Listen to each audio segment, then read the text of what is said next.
Το πρόγραμμα που ακολουθεί είναι κατάλληλο για όλους.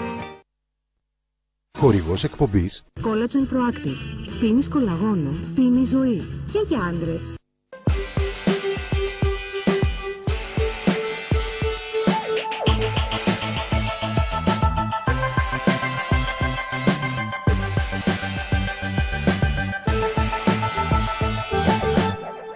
Χαίρετε κυρίες και κύριοι, καλώς ήρθατε στις διαγνώσεις. Για τις λαπαροσκοπικές και ρομποτικές επεμβάσεις που πλέον έχουν μπει για τα καλά στην ιατρική επιστήμη θα μιλήσουμε σήμερα και θα διαπιστώσουμε πώς περιπτώσεις που χρειάζονται χειρουργείο μπορούν να γίνουν σχεδόν ανώδυνα και ανέμακτα. Κοντά μας ο ιατρός Αθανάσιος Καρκαλέτσης, γενικός χειρουργός, θα μας βοηθήσει να κάνουμε τη σημερινή συζήτηση. Γιατρέ, καλώς ορίσατε. Γεια σας. Χαίρομαι που σας υποδέχομαι στο στούντιο της εκπομπής. Έχουμε προγραμματίσει πραγματικά να μιλήσουμε για πολύ ενδιαφέροντα πράγματα, γιατί επαναλαμβάνω πολλές φορές σε αυτή την εκπομπή ότι ο μεγαλύτερος φόβος των ασθενών είναι μάλλον ο προεγχειρητικός και όχι η ίδια η επέμβαση. Μας φοβίζει το άγνωστο. Σωστό και αυτό. Συνήθως ο ασθενής φοβάται να μπει στο χειρουργείο. Αφού το μπει μετά διαπιστώνει ότι όλα ήταν ένα όνειρο και όλα τελειώνουν καλά. Οι εξελίξεις είναι τόσο θετικές και τόσο στο πλευρό των γιατρών, των χειρουργών, που πραγματικά πλέον οι επεμβάσεις είναι σχεδόν θέμα ρουτίνας, χωρίς να υποτιμώ τίποτα. Όντως είναι θέμα ρουτίνας. Απλοποιήθηκαν ορισμένα πράγματα. Η αναισθησία, η χειρουργική παρέμβαση που γίνεται στον άρρωστο, γιατί γίνεται με πρόοδο, ούτως ώστε να γίνεται όσο και πιο λιγότερα επεμβατική ως προς τον άρρωστο, για να μην πονάει, για να μπορεί να επανέρχεται πιο γρήγορα στην εργασία του, γενικώς να μπαίνει στην καθημερινότητά του σε πολύ μικρό χρονικό διάστημα. Αυτό σημαίνει οικονομία και για τα ασφαλιστικά σίγουρα ταμεία, αλλά και για τον ίδιο τον ασθενή. Εννοείται. Λοιπόν, θα δούμε αναλυτικά, κυρίες και κύριοι, κάποιες παθήσεις που αντιμετωπίζονται τόσο λαπαροσκοπικά όσο και ρομποτικά. Πλέον σχεδόν έχουν καταργηθεί τα ανοιχτά χειρουργεία, γιατρέ. Ως επιτοπλίστων, ναι. Συνήθως η πρώτη παρέμβαση που κάνουμε στον άρρωστο είναι λαπαροσκοπικά ή ρομποτικά και μετά, εάν δεν προβεί ως το πέρας της επέμβασης ρομποτικά ή λαπαροσκοπικά, θα χρειαστεί να τον ανοίξουμε ή να κάνουμε κάτι άλλο με κάποια υποβοήθηση ή συνδυασμένη ρομποτική μαζί με ανοιχτή ή λαπαροσκοπική μαζί με ανοιχτή, κάτι τέτοιο. Πάμε να δούμε αναλυτικά κάποιες περιπτώσεις και ας ξεκινήσουμε με τις κύλες, μία πάθηση που είναι, θα τη χαρακτήριζα συχνή και συνηθισμένη σε αρκετούς πάσχοντες. Και αύξηση τα τελευταία έτη, θα έλεγα. Να μας εξηγήσετε περί τίνος πρόκειται και γιατί τελικά έχουμε ρυθμό αύξησης σε αυτή την πάθηση. Ρυθμό αύξησης έχουμε γιατί τα τελευταία χρόνια οι εργασίες των ανθρώπων έχουν γίνει πιο καθιστικές. Το ποσοστό της παχυσαρκίας ανεβαίνει, με αποτέλεσμα να γίνεται ρήξη των κοιλιακών τυχωμάτων, γιατί η κύλη βασικά αυτό είναι ρήξη του κοιλιακού τυχώματος. Ρήξη με την έννοια μικρή, όχι ρήξη για να βγουν τα σπλάχνα έξω, αλλά βγαίνει τμήμα των σπλάχνων έξω. Είτε αυτό είναι έντερο, είτε είναι επίπλων, είτε οτιδήποτε άλλο. Γι' αυτό και υπάρχει η αύξηση αυτή τα τελευταία χρόνια στις κύλες. Είτε αυτή λέγεται πικαστρική, είτε βουβονοκύλη, είτε μυροκύλη. Να ξεκινήσουμε και να δίνουμε εξηγήσεις σε διάφορες από αυτές τις περιπτώσεις. Ας ξεκινήσουμε με τη μυροκύλη, να δώσετε κάποιες πληροφορίες στο κοινό μας. Ναι. Η μυροκύλη είναι μια κύλη η οποία είναι 2 ως 3 φορές συχνότερη στις γυναίκες παρά στους άντρες. Για ποιο λόγο? Για το λόγο του ότι έχουν πιο χαλαρά τυχώματα εκεί πέρα, χαμηλά στο μυριαίο δακτύλιο, για το λόγο του ότι έχουν τις εγκυμοσύνες. Αυτοί είναι οι 2 βασικότεροι λόγοι. Γίνεται σχεδόν λαπαροσκοπικά και αυτή από την έσω επιφάνεια του μυριαίου δακτυλίου να μπει ένα πλεγματάκι ή με απλή σειραφή. Πώς κανείς διαπιστώνει ότι πάσχει τελικά από κύλη, ποια είναι τα συμπτώματα της μυροκύλης? Καταρχήν θα δει μία προπέτεια στο μυριαίο δακτύλιο, δηλαδή πιο κάτω χαμηλά στη βουβονική περιοχή, λίγο πιο χαμηλά εκεί που αρχίζουν τα μεγάλα αγκία, και θα αναρωτηθεί τι είναι αυτό το είδημα, πρίξιμο, πώς να το πούμε, θα πάει στο γιατρό και ο γιατρός θα διαπιστώσει αν είναι μυροκύλη ή αν είναι κάτι άλλο. Τι θα πρέπει ο ασθενής ή η ασθενής να γνωρίζει για την επέμβαση, πόσο διαρκεί μια επέμβαση τέτοιου είδους? Μια επέμβαση τέτοιου είδους διαρκεί γύρω στη 3/4 με 1 ώρα. Χρειάζεται να προφυλάσσεται μετά για γύρω στις 45 μέρες με 2 μήνες, να μην σηκώνει βάρη, να μην κάνει μεγάλα ανοίγματα με τα πόδια, όχι βαθύ κάθισμα, και μετά δεν υπάρχει πρόβλημα. Υπάρχει περίπτωση επανεμφάνισης, γιατρέ, της συγκεκριμένης πάθησης έπειτα από κάποιο χειρουργείο? Στο ίδιο σημείο όχι, είναι πολύ σπάνιο και θα έλεγα ότι όχι, είναι πολύ μικρό το ποσοστό και αυτό οφείλεται σε μη καλή τεχνική. Όχι, δεν υπάρχει. Σε όλες τις κύλες τοποθετείται πλέγμα?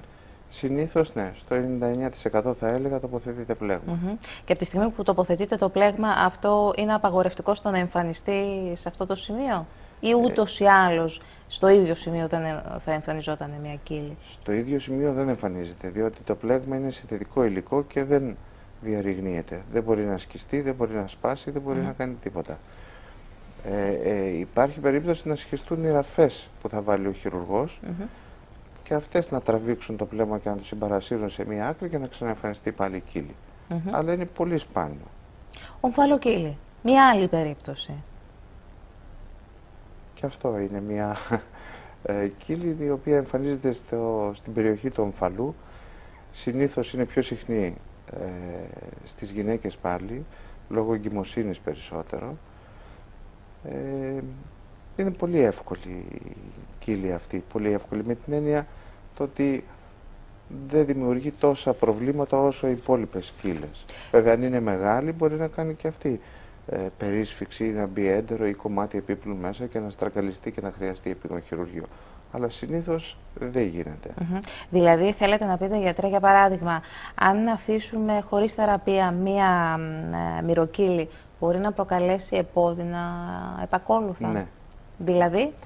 Μπορεί να προκαλέσει περίσφυξη. Η περίσφυξη τι είναι? Η περίσφυξη είναι μπαίνει περιεχόμενο από την κοιλιά μέσα στην κύλη και επειδή κάνει σπασμό εκεί πέρα ο δακτύλιος δεν μπορεί να ξαναμπεί μέσα, με αποτέλεσμα να εγκλωβίζεται και να πονάει ο άρρωστος.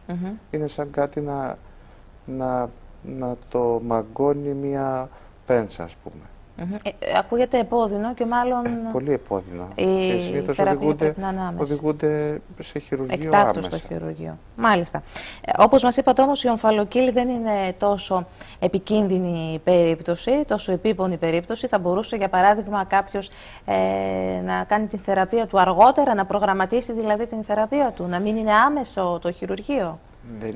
Δεν είναι άμεσο και δεν είναι επίγον, να το πούμε έτσι, όταν είναι μικρές και ο ασθενής δεν έχει εργασία βαριά, ας πούμε, να σηκώνει βάρη ή να έχει έντονο βήχα ή να είναι ασθηματικός.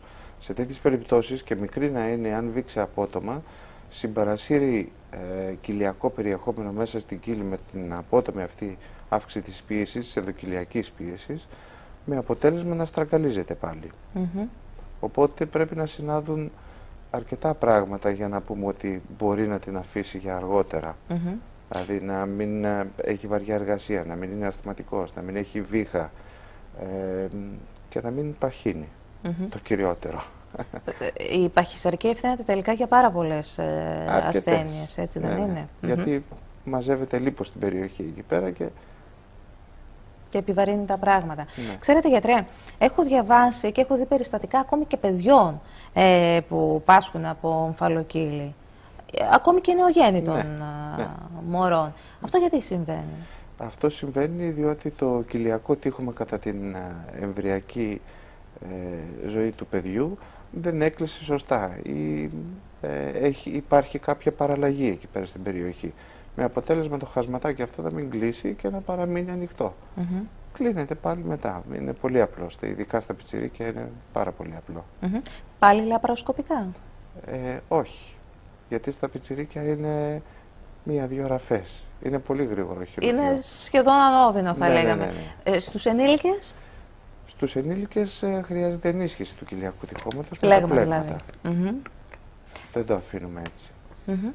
Το χειρουργείο, φαντάζομαι, μετεγχειρητικά μάλλον, ο ασθενής κερδίζει χρόνο, επιστρέφει άμεσα στην καθημερινότητά του, προσέχοντας κάποια πράγματα μάλλον. Βέβαια. Ποια είναι αυτά? Να μην δώσει τάση στην περιοχή εκεί πέρα, όπως είπαμε. Το περπάτημα βοηθάει αρκετά, μόνο περπάτημα όμως, χωρίς ανέβασμα σκαλοπάτια. Να μην βαχύνει και να μην έχει βήχα ή να ελαττώσει το βήχα του. Δηλαδή να επισκεφτεί έναν παθολόγο, πνευμονολόγο, για να του δώσει κάποιο φάρμακο για να ελαττωθεί ο βήχας. Διότι αυτή η συνεχής πίεση πάνω στο πλέγμα μπορεί να κόψει κάποιο ραματάκι ή να ασκήσει κάτι. Είναι αλήθεια ότι με ένα δυνατό φτάρνισμα, για παράδειγμα, ή με έναν πολύ έντονο βήχα μπορούμε να πάθουμε κάποια κύλη? Ναι, είναι αλήθεια. Είναι τόσο έντονη η αντίδραση που κάνουμε στο σώμα μας? Όχι έντονη αντίδραση, είναι έντονη η ενδοκυλιακή πίεση που αναπτύσσεται εκείνη τη στιγμή που φταρνιζόμαστε ή όταν βήχουμε, όταν έχουμε ξηρό μη παραγωγικό βήχα που είναι επίμονος, τότε είναι αρκετά μεγάλη ενδοκυλιακή πίεση, με αποτέλεσμα να ασκίζεται σιγά σιγά. Μάλιστα, έχει πραγματικά έτσι προκαλεί έκπληξη. Επιγαστρική κύλη, μια άλλη περίπτωση. Επιγαστρική κύλη είναι στη μέση της κοιλιακής χώρας. Συνήθως οι επιγαστρικές κύλες αυτές παρουσιάζονται μετά από απότομη αύξηση του σωματικού βάρους. Είτε σε εργάτες οι οποίοι σηκώνουν πολλά βάρη με την κοιλιά, με το κοιλιακό τείχομα.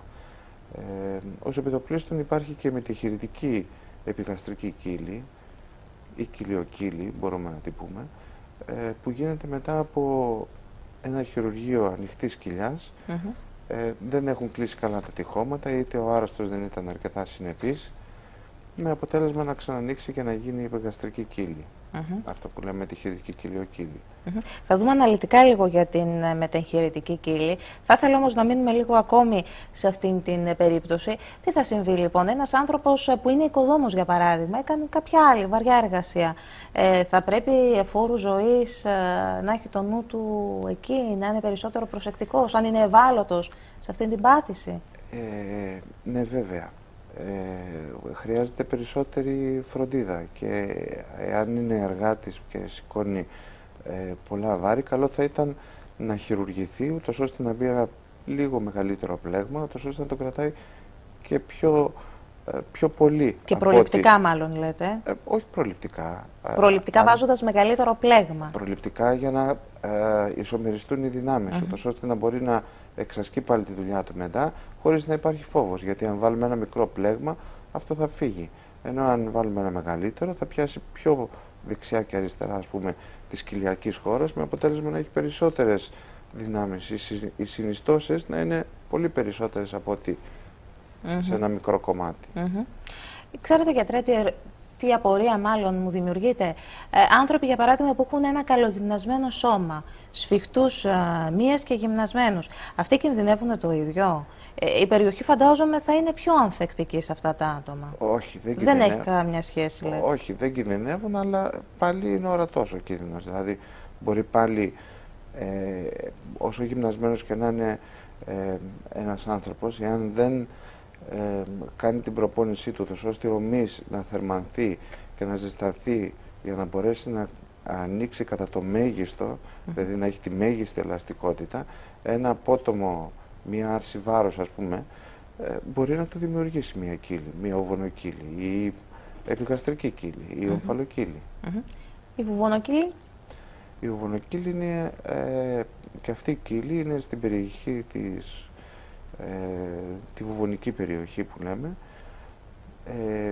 Εκεί στη βουβονική περιοχή υπάρχει ήδη μία οπή, τα οποία από εκεί βγαίνουν τα αγγεία που είναι για τον όρχη, για τους άντρες, και ο σύνδεσμος της γυναίκας, στρογγύλος σύνδεσμος της γυναίκας.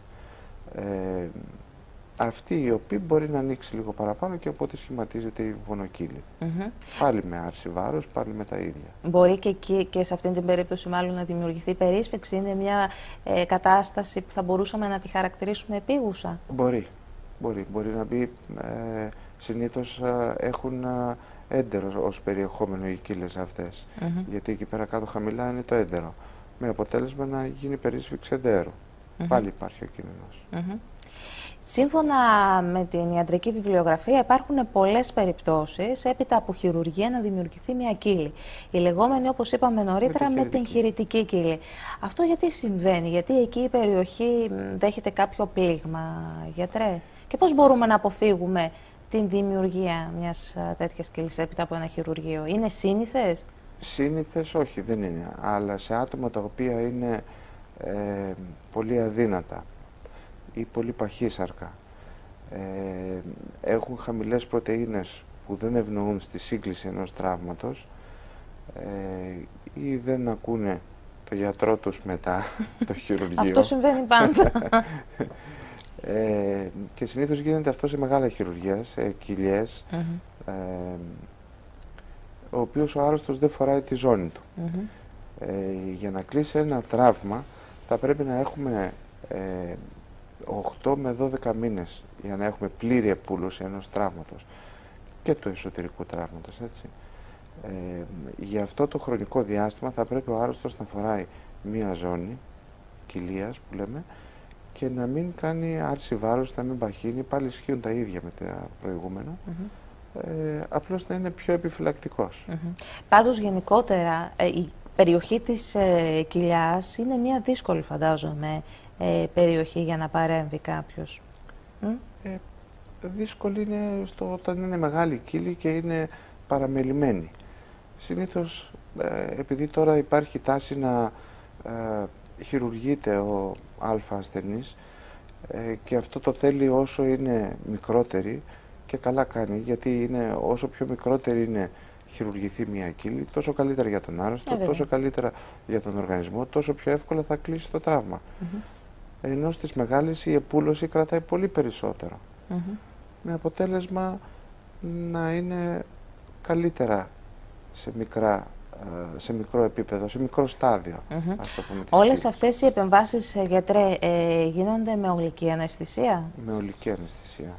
Εκτός αν ο άρρωστος έχει κάποιο αναπνευστικό πρόβλημα ή καρδιολογικό και δεν το επιτρέπει να πάρει γενική αναισθησία και χρειαστεί ραχεία ή επισκληρίδιο. Μάλιστα. Λοιπόν, αυτά για τις κοιλές. Θα περάσουμε στους χορηγούς μας, φίλες και φίλοι. Σε λίγα λεπτά είμαστε και πάλι μαζί. Τώρα έχουμε έναν ισχυρό σύμμαχο που μπορεί να βοηθήσει. Collagen Proactive. Η καθημερινή χρήση υγρού πόσιμου κολαγόνου Collagen Proactive αυξάνει την πυκνότητα των ινών και ινοπλαστών που παράγουν κολαγόνο.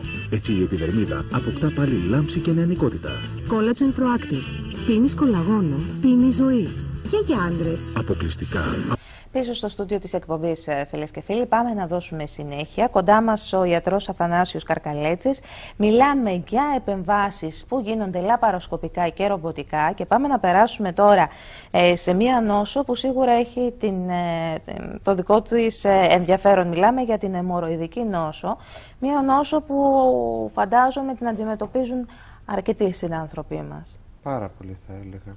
Σχεδόν το μισό ποσοστό του πληθυσμού πάσχει από αιμορροειδοπάθεια.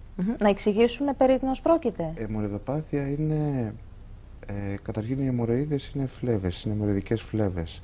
Λέγονται, βρίσκονται στον προκτό, στο τελευταίο κομμάτι του παχαίου εντέρου, και αυτές κατά καιρούς πρίζονται και φουσκώνουν. Πρίζονται και φουσκώνουν, το λέμε έτσι απλά, διατείνονται είναι η σωστή λέξη, ή σχηματίζουν κυρσούς, όπως είναι και εσείς στα πόδια. Είναι κάτι απλό, αλλά συγχρόνως ταλαιπωρεί τον άρρωστο. Από τι προκαλείται? Προκαλείται από την καθιστική ζωή, δυσκολιότητα, διατροφή, παίζει επίσης πάρα πολύ μεγάλο ρόλο. Αυτές είναι οι τρεις κύριες αιτίες που προκαλούν το... Οι άλλες αιτίες που το προκαλούν είναι πιο παθολογικές και ας πούμε καλύτερα τις πιο φυσιολογικές θα έλεγα παρά τις παθολογικές. Σίγουρα φαντάζομαι ότι φτάνουμε στον γιατρό όταν δεν μπορούμε να αντέξουμε τον πόνο. Σε αυτήν την περίπτωση πώς ζητάμε την βοήθεια του γιατρού? Ο πόνος θα μας οδηγήσει στη θεραπεία κάποια ενόχληση? Δεν είναι ο πόνος μόνο. Για να πούμε ότι κάποιος έχει αιμορροιδική νόσο, αιμορροιδοπάθεια δηλαδή, τα συμπτώματά του αρχίζουν στην αρχή με κνισμό, φαγούρα στην περιοχή. Μπορεί να έχει τσούξιμο. Αναλόγως στα στάδια δηλαδή που ανεβαίνουν σιγά σιγά, διαφοροποιούνται και τα συμπτώματα. Τσούξιμο, πόνος, μια συνεχή ενόχληση και στο τέλος είναι η αιμορραγία. Δηλαδή κάθε φορά που πάει ο άρρωστος στην τουαλέτα για να φοδεύσει έχουμε αιμορραγία. Εντάξει, όχι μεγάλη, αλλά τον ανησυχεί. Και συνήθως έρχεται τότε στο γιατρό. Ακούγεται πάντως αρκετά επίπονο και σίγουρα φαντάζομαι ότι επηρεάζει και την ποιότητα ζωής του ασθενούς. Δεν είναι μια κατάσταση την οποία μπορείς να την παραβλέψεις. Την επηρεάζει γιατί ο ασθενής αισθάνεται άβολα. Δεν μπορεί να κινηθεί, δεν μπορεί να πάει τουαλέτα όταν θέλει και όταν χρειάζεται. Σκέφτεται το πώς θα πάει τουαλέτα και το πρόβλημα που θα αντιμετωπίσει στην τουαλέτα και όλο αυτό του δημιουργεί όλη αυτή την ανησυχία. Γι' αυτό και ο άρρωστος δεν μπορεί να εργαστεί, θα λέγαμε, με φυσιολογικούς ρυθμούς. Είναι μια κατάσταση που σίγουρα δημιουργεί στρες, δημιουργεί άγχος, επηρεάζει την ποιότητα ζωής. Βεβαίως από αυτή την νόσο δεν επηρεάζεται, δεν κινδυνεύει μάλλον η ζωή μας.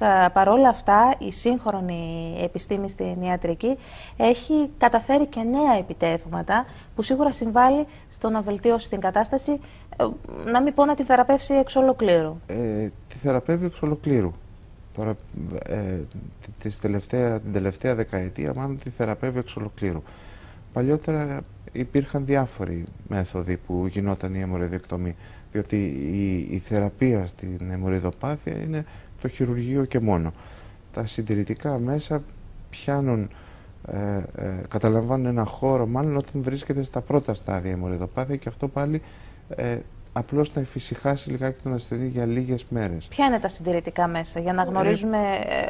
Φυτικές κρέμες και κρέμες βαζελινούχες οι οποίες μαλακώνουν εκεί πέρα την περιοχή, ούτως ώστε όταν βγαίνουν τα κόπρανα που είναι σκληρά να μην τραυματίζουν την περιοχή. Μια εξωτερική δηλαδή παρέμβαση που την κάνει ο ασθενής από μόνος του. Παρ' όλα αυτά είναι στα πρώτα στάδια, είναι στο πρώτο με δεύτερο στάδιο. Και πάλι και στο δεύτερο στάδιο δεν νομίζω ότι πιάνει και τόσο πολύ τα φάρμακα αυτά που κυκλοφορούν.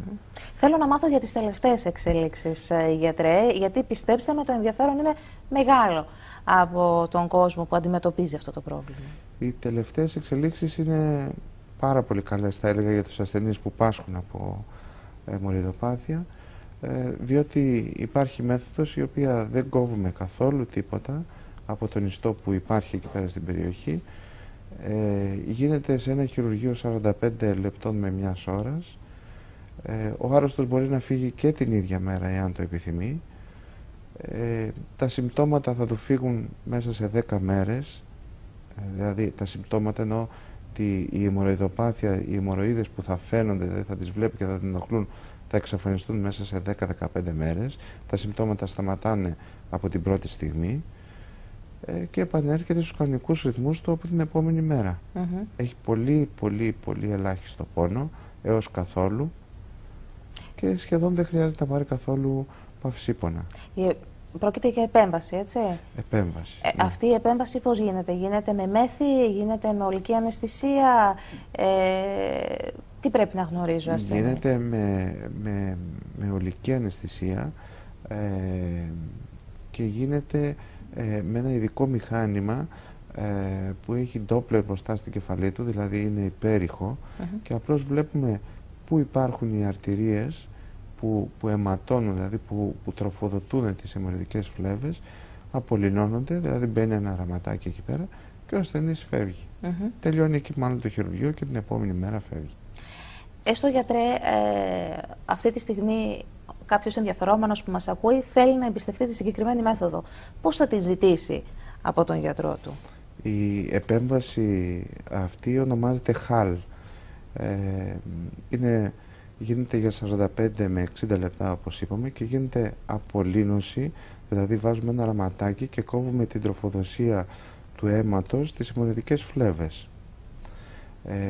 Εάν υπάρχουν μεγαλύτερη κυρσή με προπίπτουσες αιμορροίδες, οι οποίες αυτές είναι που αιμορραγούν ή δεν μπαίνουν πάλι πίσω στο προκτό, δεν ανατάσσονται δηλαδή, τότε γίνεται συνδυαστικά και μία άλλη τεχνική, η RAR που λέγεται, ούτως ώστε αυτά σιγά σιγά με τον καιρό να απορροφηθούν και να έχει πάλι φυσιολογική ζωή ο ασθενής.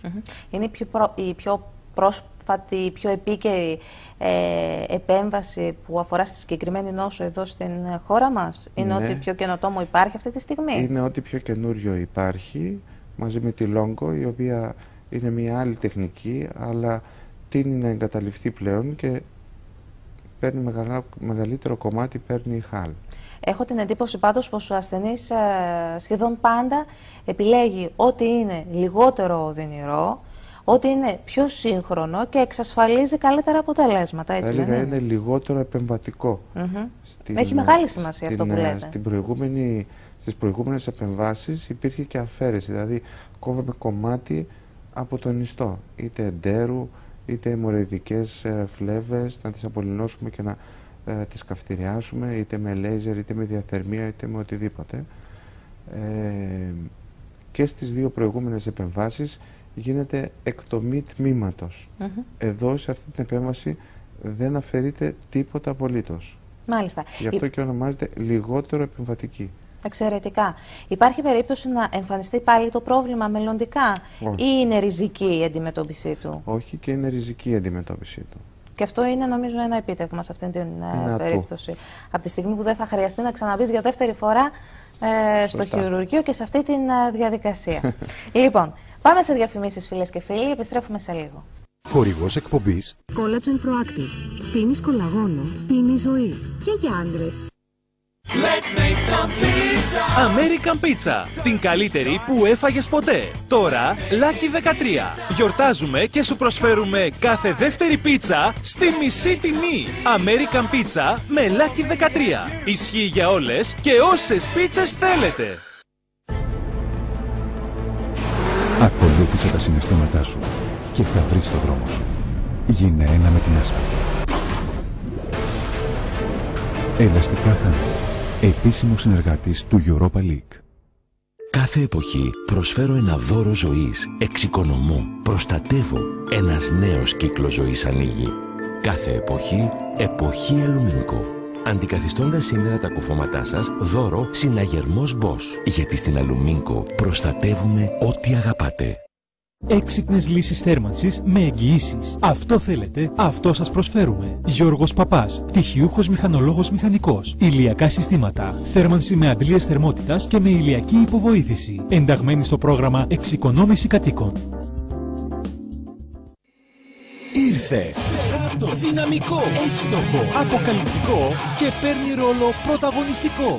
Starsports.gr. Οι κορυφαίοι παίζουν εδώ.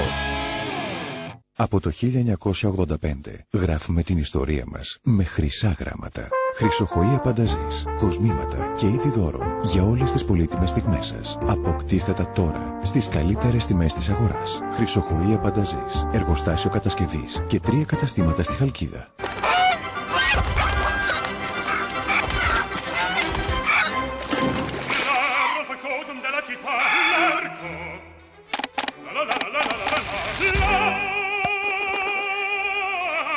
Fix Dark, η μαύρη έκπληξη. Επειδή κάθε λεπτό του ευρώ έχει αξία, ελάτε στο Γαλαξία. Pampers Baby Dry. Οικονομικές συσκευασίες με δώρο μωρομάντιλα Pampers 3 τεμαχίων 12 και 40. Σερβιέτες Always, μονή συσκευασία, μία συν μία δώρο 2 και 40. Όλα τα απορρυπαντικά πιάτων Fairy και όλα τα Viacal μείον 30%. Ξεριστικά Gillette ανδρικά και γυναικεία μείον 50%. Αποσμητικά νοξίμα και οδοντόκρεμες, οδοντόφουρτσες Oral-B μείον 50%. Γαλαξίας, το ελληνικό σούπερ μάρκετ. 20 χρόνια. Μεγαλώσαμε μαζί. Star, το δικό σου μέσο.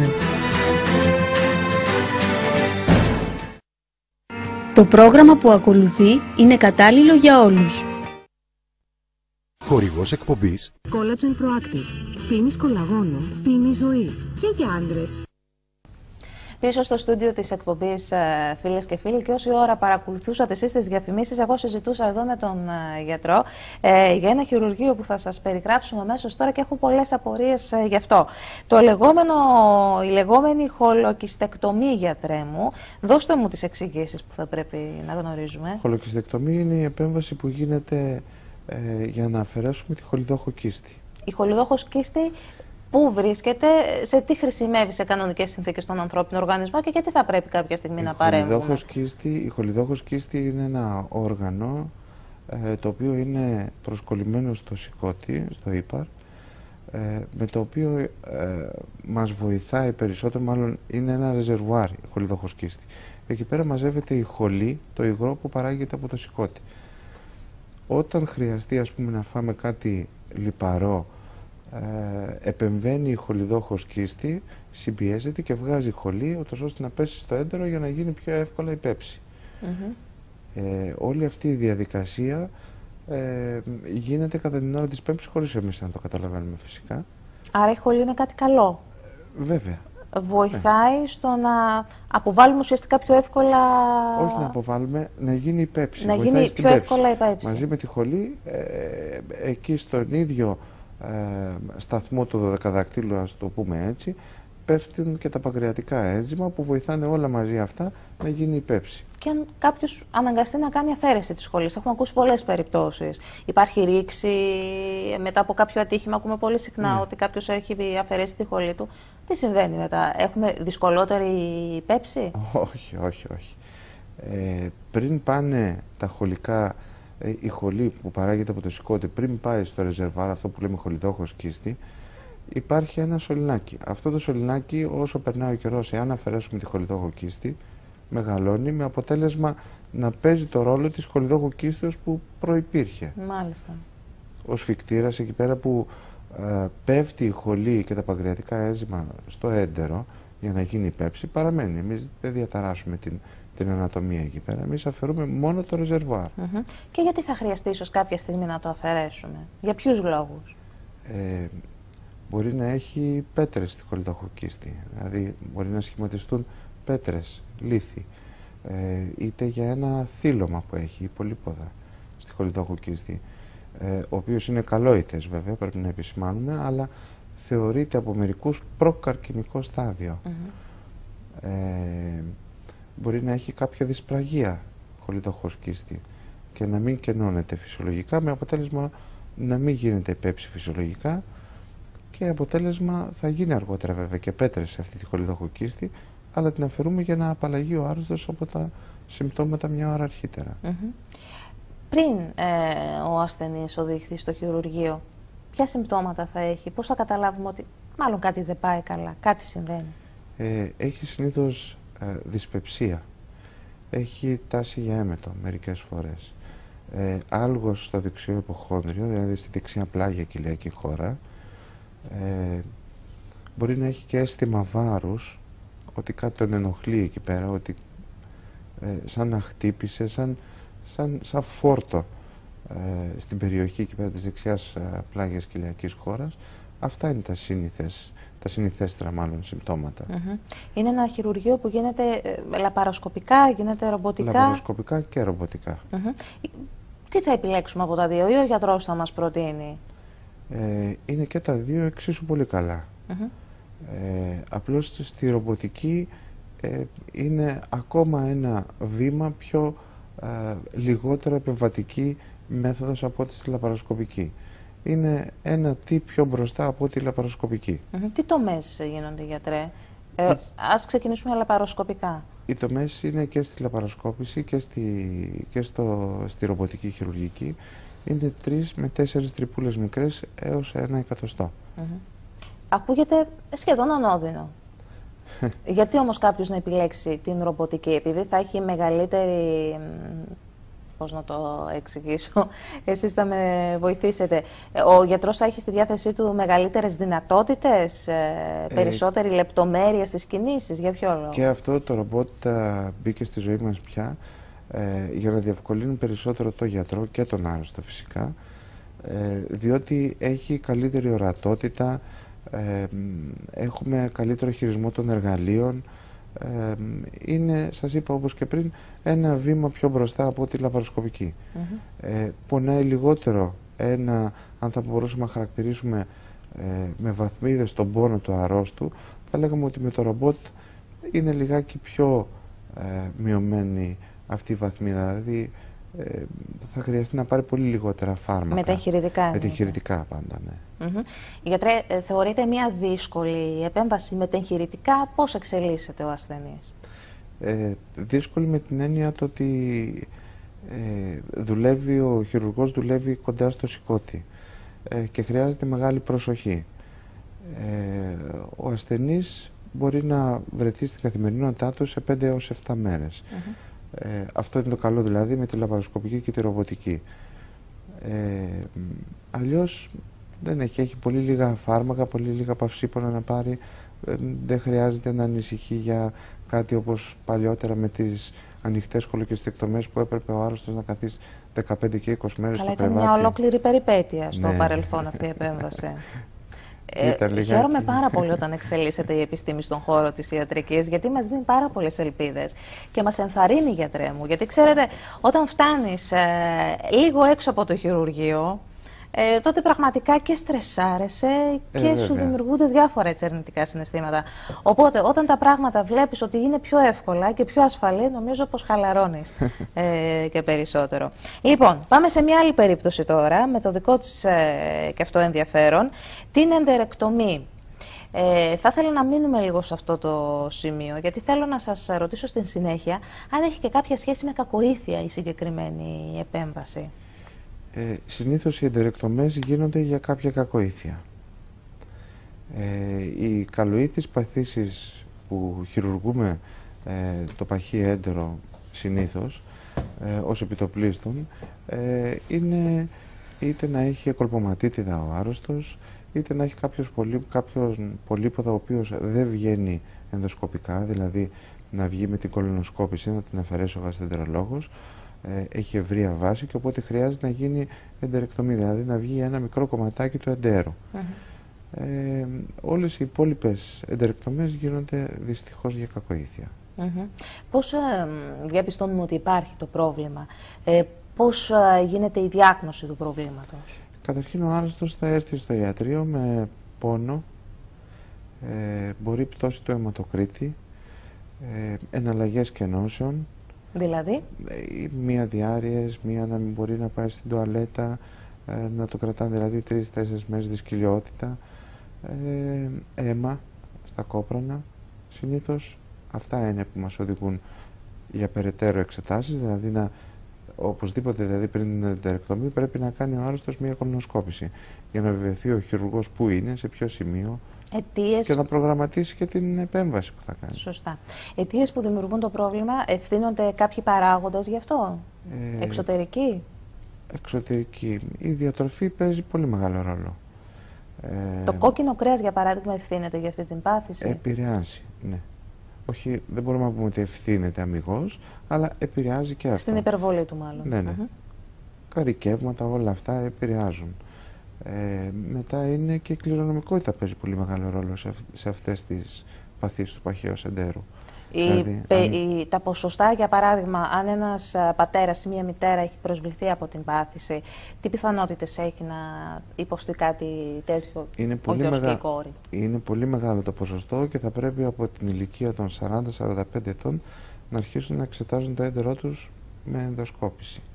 Δηλαδή κολονοσκόπηση. Ξέρετε, επειδή δεν θα το κάνουμε και πολύ εύκολα αυτό, γιατρέ, πώς μπορείτε εσείς με την σειρά σας να μας ευαισθητοποιήσετε? Δεν πάει κάποιος στα καλά καθούμενα να κάνει μια τέτοια πρόληψη? Έχω άδικο? Όχι, δεν έχετε άδικο, αλλά ο ενδιαφερόμενος που έχει κάποιον από το συγγενικό του περιβάλλον, είτε πατέρας είτε μητέρα, που είχαν περίπτωση με καρκίνο παχαίου εντέρου, θα πρέπει οπωσδήποτε να κάνουν μια κολονοσκόπηση μετά τα 40, αν όχι και νωρίτερα. Παλιότερα επικρατούσε η άποψη μετά τα 50, ότι αρχίζει ο έλεγχος του παχαίου εντέρου, γιατί υπήρχε μεγαλύτερη έβρεση καρκίνου παχαίου εντέρου σε μεγαλύτερες ηλικίες.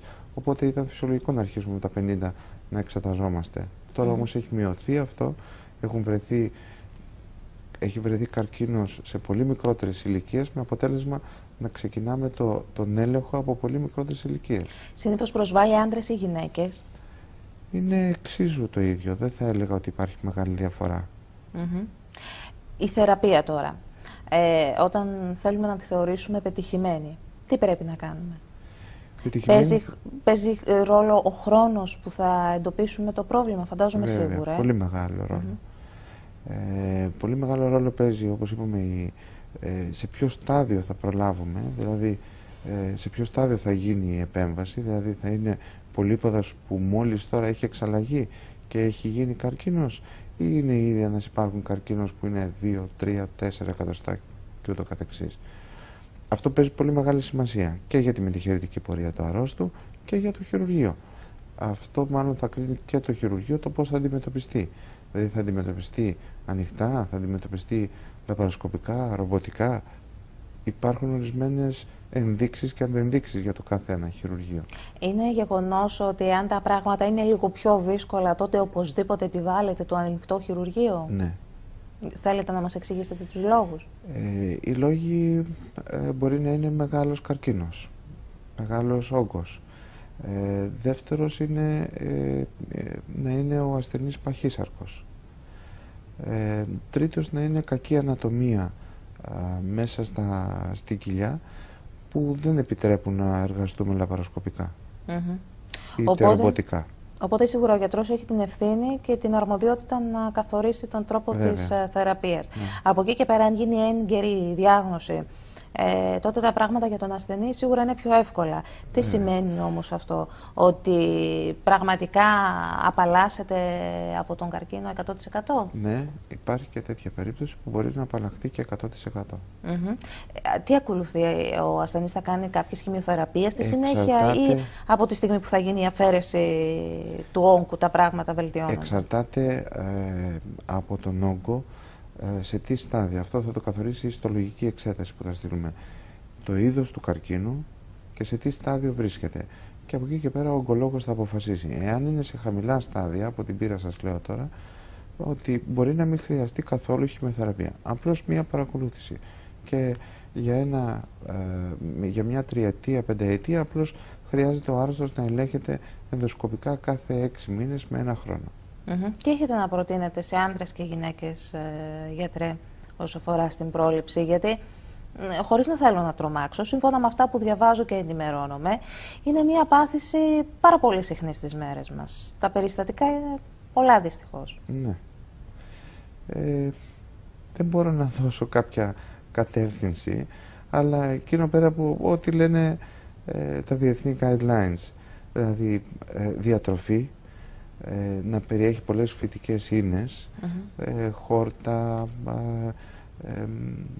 όσπρια, όλα αυτά. Μεσογειακή διατροφή. Ναι. Άσκηση και προσοχή στην κληρονομικότητα. Για την πρόληψη περισσότερο αυτό. Δεν έχω να προτείνω κάτι άλλο για το έντερο. Μάλιστα. Λοιπόν, πάμε σε χορηγούς, φίλες και φίλοι, σε λίγο και πάλι μαζί. Τώρα έχουμε έναν ισχυρό σύμμαχο που μπορεί να βοηθήσει.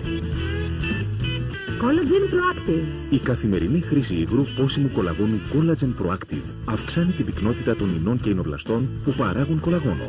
Έτσι η επιδερμίδα αποκτά πάλι λάμψη και νεανικότητα. Collagen Proactive. Πίνεις κολαγόνο, πίνεις ζωή. Και για άντρες. Αποκλειστικά από την Collagen Power. Πίσω στο στούντιο της εκπομπής, φίλες και φίλοι, και προχωρώντας στον επίλογο, γιατρέ, πραγματικά να πούμε ότι κακά τα ψέματα, όταν χρειάζεται να αντιμετωπίσεις μία πάθηση, είσαι σε μία έτσι ιδιαίτερη ψυχολογία και μάλιστα πολύ δικαιολογημένα. Παρ' όλα αυτά, πώς μπορείτε να καθησυχάσετε τους ασθενείς που τώρα μας ακούνε, ίσως χρειαστεί να αντιμετωπίσουν κάποιες από τις παθήσεις που προαναφέραμε και βρίσκονται σε κατάσταση στρες? Η καλή ψυχολογία τι ρόλο παίζει στην θεραπεία? Πάρα πολύ μεγάλο ρόλο. Αλλά θα ήθελα να πω ότι με τα σύγχρονα μέσα που διαθέτει στη φαρέτρα της αυτόν τον αιώνα πλέον η ιατρική, δεν υπάρχει ιδιαίτερος φόβος. Αρκεί να διαλέξουν το ίδρυμα, το νοσοκομείο, κλινική, ό,τι θέλει λέγεται αυτό, και το γιατρό τους. Και νομίζω ότι όλα θα πάνε καλά. Ξέρετε, και η προσωπικότητα και ο χαρακτήρας του γιατρού παίζουν εξαιρετικό ρόλο, γιατί πρώτα ο ασθενής οπωσδήποτε θα πρέπει να εμπιστευτεί και να νιώσει άνετα με τον γιατρό του και μετά να προχωρήσει στην θεραπεία. Νομίζω πως η θεραπεία έχει άμεση σχέση με την καλή επικοινωνία που θα έχει ο γιατρός με τον ασθενή, έτσι δεν είναι? Βέβαια, γιατί αν ακούει αυτά που του λέει ο γιατρός του και είναι καλός μαθητής, τότε θα πάει καλά και ο ασθενής. Να σας ρωτήσω κάτι άλλο, γιατρέ. Αυτό το ρωτάω σε πολλούς συναδέλφους. Σας θέλω πραγματικά και την δική σας άποψη. Ο ασθενής μάλλον θα πρέπει να ξέρει όλη την αλήθεια. Είτε είναι κάτι πολύ έτσι ανώδυνο, είτε κάτι πιο σύνθετο. Το ρωτάω αυτό γιατί μήπως αν δεν ξέρει και όλη την αλήθεια, η ψυχολογία του είναι πιο τονωμένη. Και δεοντολογικά και ηθικά, αν θέλετε, τι είναι το σωστό, τι πρέπει να ακολουθείτε? Εγώ θα έλεγα ότι θα πρέπει να ξέρει όλη την αλήθεια. Ξέροντας όλη την αλήθεια, ίσως αυτό του δίνει περισσότερο δύναμη να παλέψει για αυτό που έχει και να το αντιμετωπίσει και πιο καλύτερα. Δηλαδή θα περιμένει τις επιπλοκές ή τις αντιδράσεις του οργανισμού του. Εάν τα περιμένει κάποιος, είναι σαφώς πολύ καλύτερα. Έτσι θεωρώ εγώ. Προειδοποιούμε δηλαδή τον ασθενή για όλες τις ενδεχόμενες εξέλιξεις που μπορούν να υπάρξουν. Βέβαια. Ένας ενημερωμένος ασθενής σίγουρα και εγώ καλύτερα πιστεύω ότι μπορεί να αντιμετωπίσει καλύτερα τα πράγματα. Για αυτούς που φοβούνται, για αυτούς που για παράδειγμα μπορεί να έχουν κάποια συμπτώματα, μπορεί να είναι και άσχετα, αλλά φοβούνται να πάνε στον γιατρό και χάνουν πολύτιμο χρόνο, τι έχετε να πείτε? Έχω να πω ότι δεν πρέπει να το χάνουν τον πολύτιμο χρόνο τους, γιατί περισσότερο θα διαιωνίσουν το πρόβλημα παρά θα το εξαλείψουν. Με αποτέλεσμα το πρόβλημα να γίνει πολύ μεγαλύτερο. Καλύτερα είναι εν τη γενέση το πρόβλημα να δίνεται η λύση του, παρά να διαιωνίζεται, γιατί θα γίνει πολύ μεγαλύτερο το πρόβλημα και με αυτή την αύξηση του προβλήματος θα είναι και πολύ περισσότερα τα μετεχειρητικά προβλήματα του ασθενούς, οπότε δεν το συμφέρουν, είναι πολύ χειρότερα. Γιατρέ, σας ευχαριστώ πάρα πολύ. Κάναμε μια πολύ ωραία κουβέντα και είμαι σίγουρη ότι δώσαμε απαντήσεις σε ερωτήματα που ίσως ταλαιπωρούν, αγχώνουν και προβληματίζουν πολλούς ασθενείς. Να είστε καλά. Ευχαριστώ πολύ. Φίλες και φίλοι, φτάσαμε στο τέλος. Από όλους όσους εργάστηκαν μπροστά και πίσω από τις κάμερες, καλό σας βράδυ.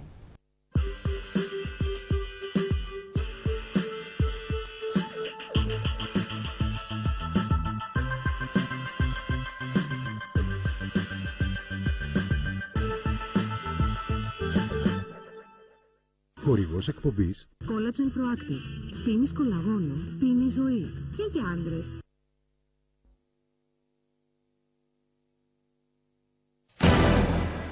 «20 χρόνια. Μεγαλώσαμε μαζί. Star. Το δικό σου μέσο.